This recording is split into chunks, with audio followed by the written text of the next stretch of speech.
Bonjour à tous, cette vidéo est une vidéo de révision de 5e sur les notions des états de la matière. Alors les états de la matière, vous savez ce que c'est?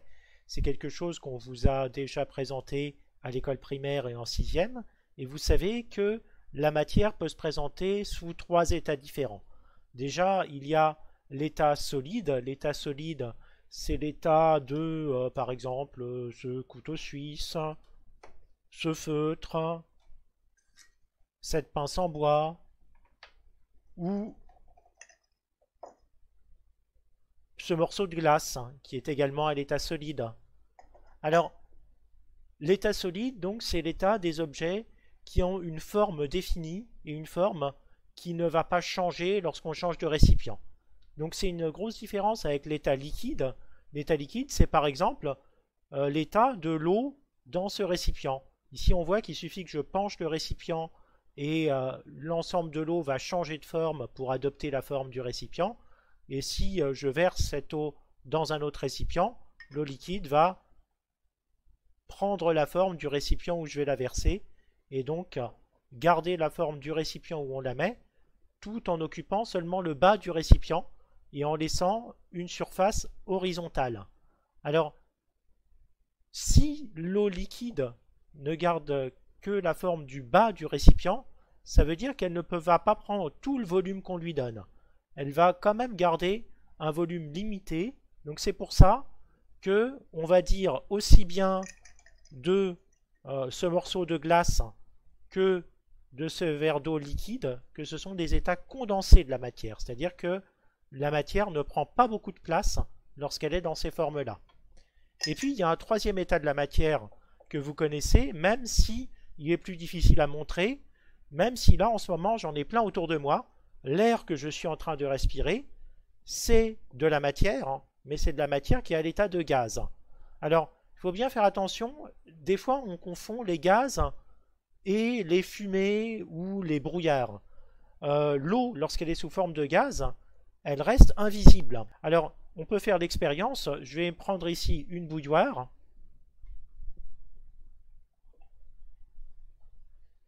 et puis je vais faire bouillir l'eau qui est dans cette bouilloire. Alors, ça va prendre un certain temps. Ce qui se passe, c'est que à l'intérieur de la bouilloire, j'ai une résistance chauffante qui fait bouillir l'eau qui est à l'intérieur.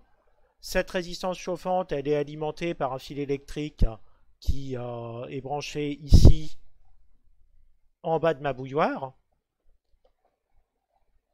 Et vous l'entendez peut-être, on entend qu'à l'intérieur, l'eau a commencé à bouillir. Donc on va attendre un petit peu de temps, je vais faire une petite ellipse, et puis on va bien regarder ce qui se passe ici en haut.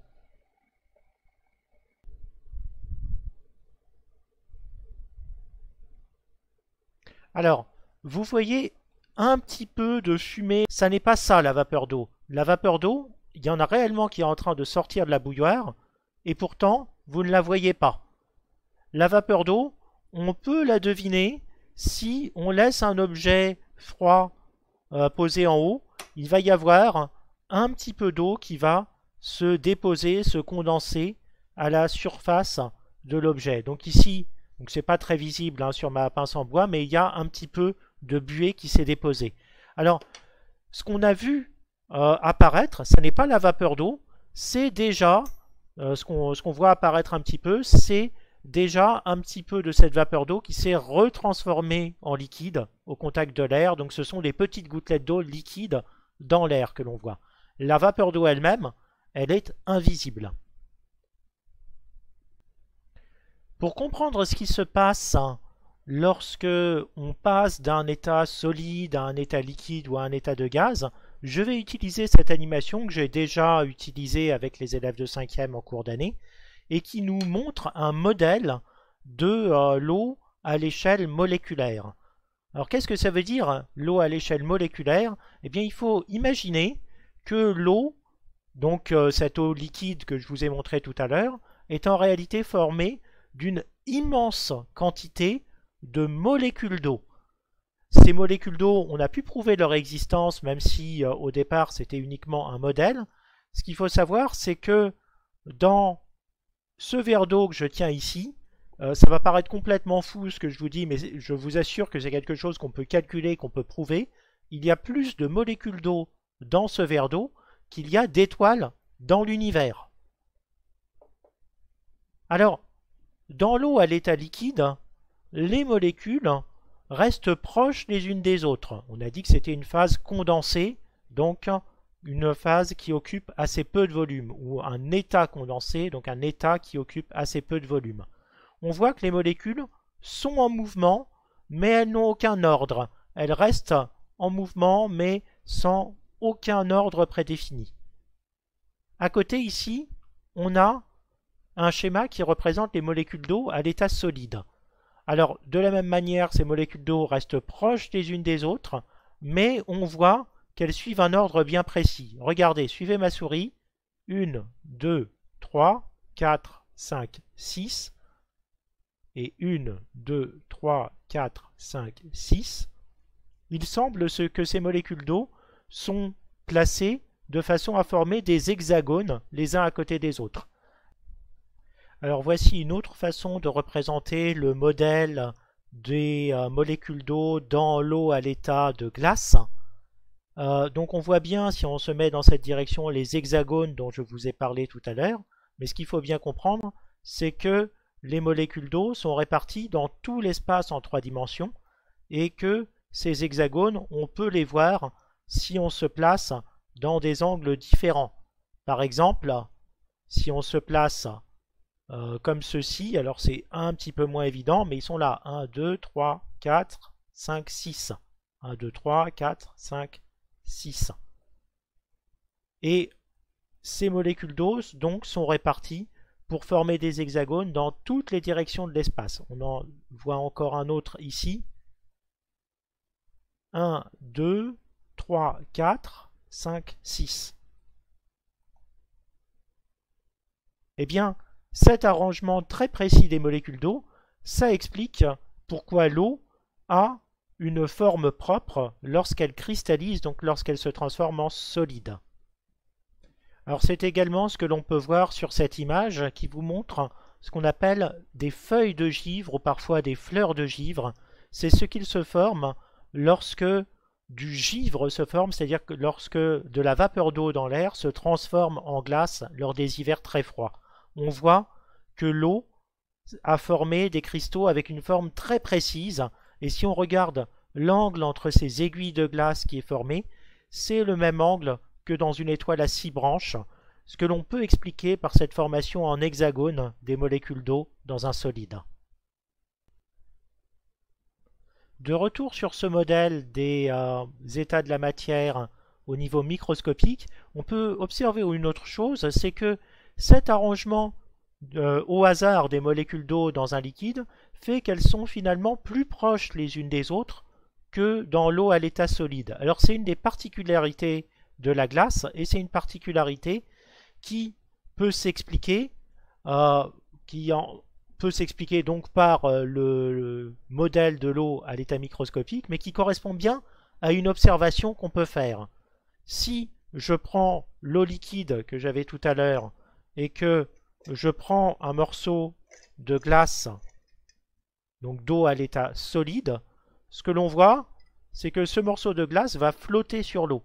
Donc ça veut dire que la même masse d'eau occupe plus de place, ce qui fait que l'eau est moins dense et que la glace est moins dense que l'eau liquide, ce qui fait que la glace va flotter sur l'eau liquide.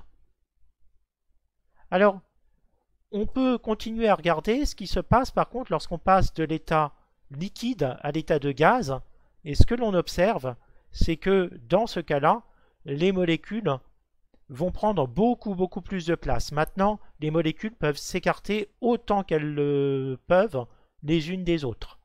Voici un autre modèle de l'eau à l'état de gaz. On voit que les molécules vont dans toutes les directions possibles, avec toutes les vitesses possibles, et continuent sans jamais s'arrêter. Elles ne changent de direction que quand elles rencontrent un obstacle ou une autre molécule d'eau.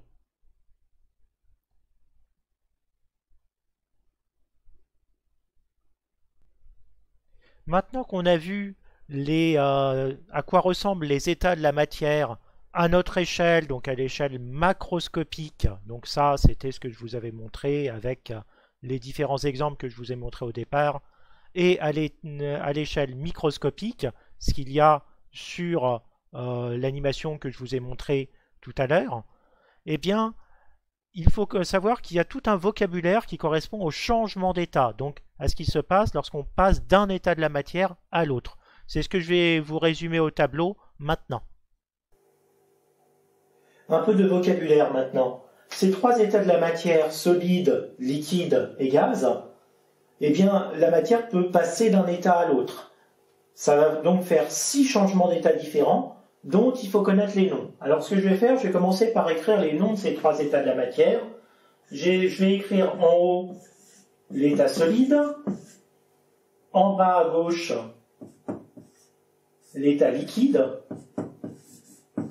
Donc ces deux états, ce sont les deux états condensés, les deux états de la matière où la matière occupe peu de place. Et en bas, je vais aussi mettre l'état gaz,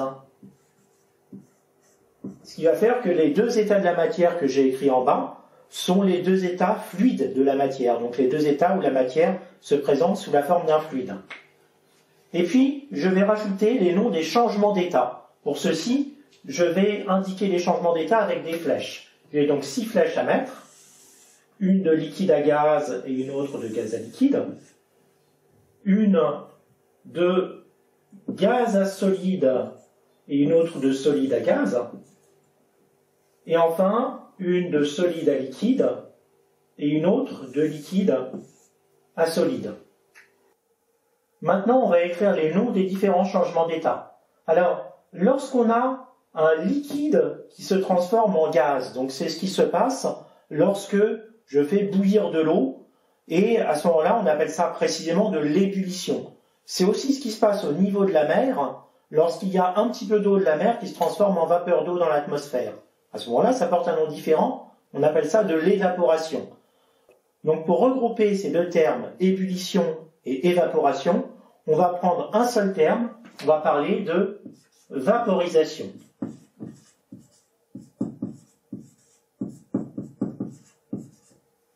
Maintenant, quand on a de la vapeur d'eau qui se transforme en liquide, eh bien on passe d'une phase gaz à une phase condensée.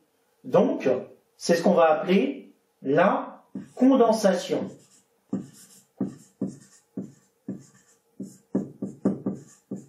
Seulement, on n'a pas une seule phase condensée, on en a deux. Le liquide et le solide, c'est des phases condensées. Donc, on va préciser qu'il s'agit de la condensation liquide. Alors, du coup, ça nous indique déjà que lorsqu'on a un gaz qui se transforme en solide, eh bien, ça va aussi s'appeler une condensation. Donc, ici, cette condensation, on va l'appeler la condensation solide.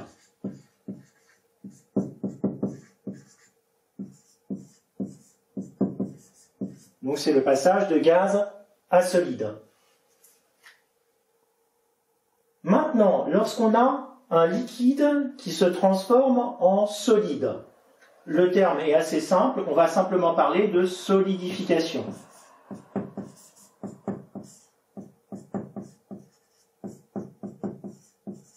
Alors on ne peut pas parler de condensation dans ce cas-là, parce que le liquide et le solide sont tous les deux des phases condensées. Enfin, quand on a un solide qui se transforme en liquide, c'est quelque chose qui est bien connu, c'est ce qui se passe lorsqu'un glaçon fond. Donc, dans le langage courant, on appelle ça la fonte. Et puis, le mot scientifique qui sera souvent utilisé, ça sera le mot fusion, même si le mot fonte que je viens d'utiliser est tout à fait correct. Il reste un dernier changement d'état qui est en général moins connu du grand public que les autres, pourtant il existe aussi, c'est lorsqu'un solide se transforme directement en gaz. C'est ce qui se passe par exemple en hiver quand il y a du givre qui s'est formé et que ce givre se transforme lentement mais directement en vapeur d'eau sans passer par l'état liquide. Ce changement d'état, on peut dire que les composants de l'eau, les molécules d'eau, ont quitté la limite du solide, donc elles ont passé la limite, et passer la limite, ça se dit se sublimer. Donc on appelle ça la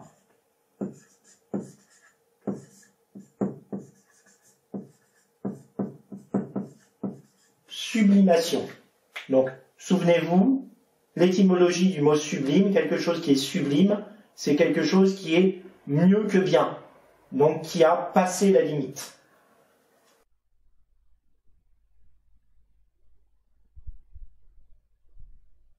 Alors je vous ai mis ici de façon peut-être un petit peu plus lisible que sur la vidéo l'ensemble des informations que je vous ai dites lors de ce passage au tableau.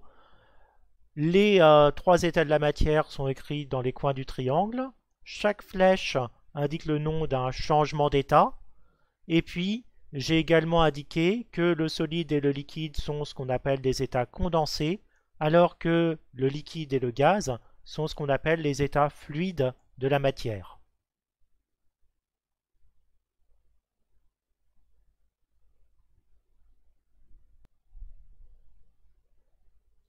Alors, l'essentiel de ce que l'on avait à dire sur les changements d'état au niveau 5e est maintenant terminé, donc cette vidéo pourrait se terminer ici. Évidemment, on n'a pas parlé de ce qui arrive aux différentes grandeurs physiques lors des changements d'état, mais on avait fait un autre chapitre de cours là-dessus, donc ça sera peut-être l'objet d'une autre vidéo de révision plus tard. Par contre, on peut quand même noter quelque chose qui est plus du niveau 3e et que je vais mentionner rapidement, c'est qu'en réalité, ces 3 états de la matière qu'on a expliqués ne sont pas les seuls états de la matière. Il existe un 4e état de la matière qu'on aurait pu dessiner par exemple en haut à droite ici.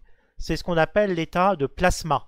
L'état de plasma, donc là je m'adresse aux élèves de 3e exclusivement, c'est ce qu'il se passe lorsque les électrons qui sont autour des atomes des molécules commencent à se séparer des molécules. Donc c'est lorsque les molécules commencent à s'ioniser. On dit parfois de l'état plasma qu'on peut lui donner un autre nom, c'est celui de gaz ionisé. Et donc on aurait un autre état de la matière, plasma ici, et 2 autres changements d'état. Donc de gaz à plasma, ça serait l'ionisation, et de plasma à gaz, ça serait la déionisation. Cependant, il faut savoir que la plus grande partie de la matière dite ordinaire dans l'univers, c'est la matière qui constitue les étoiles. Et lorsqu'on dit que les étoiles sont des boules de gaz chaud, en réalité c'est un petit abus de langage car ce ne sont pas des boules de gaz, ce sont des boules de plasma. Enfin, dernier point, mais là on sort complètement du programme du collège. Pourquoi est-ce que j'ai parlé de matière ordinaire en faisant ce petit geste avec les doigts comme si je voulais mettre le mot ordinaire entre guillemets? Parce que, en réalité, la plus grande partie de la masse de l'univers, on sait depuis à peu près le milieu du XXe siècle que ça ne correspond pas à de la matière ordinaire qu'on peut observer. Ça n'est pas la matière des étoiles, c'est quelque chose qui donne de la masse aux galaxies, mais dont qu'on n'arrive pas à observer en réalité. C'est ce qu'on appelle la matière sombre ou la matière noire. C'est un type de matière au sujet duquel on ne sait pas grand-chose. D'ailleurs, doit-on parler vraiment de matière sombre ou seulement de masse manquante? C'est pas très très clair, même pour les physiciens théoriciens d'aujourd'hui, mais c'est un sujet de recherche actuel. Qu'est-ce que pourrait être cette masse manquante de l'univers? Ce qu'il y a à retenir, c'est que l'essentiel de la matière que nous connaissons, donc la matière qu'on arrive à observer, la matière observable, se présente sous 4 états: solide, gaz, liquide et plasma. L'état de plasma est le plus fréquent, mais il est dans les étoiles. Donc c'est de la matière extrêmement chaude. Sur notre planète Terre, l'état de plasma, on peut l'observer lorsqu'il y a un orage et qu'il y a un éclair. Ce que l'on voit en réalité, c'est l'air qui pendant une fraction de seconde s'est transformé en plasma. Mais d'ordinaire, la matière que l'on rencontre sur Terre, elle est sous 3 états: gaz, solide, liquide et les changements d'état sont nommés avec les noms qui sont indiqués ici. Sur ce, bon week-end de Pâques à tous et à bientôt.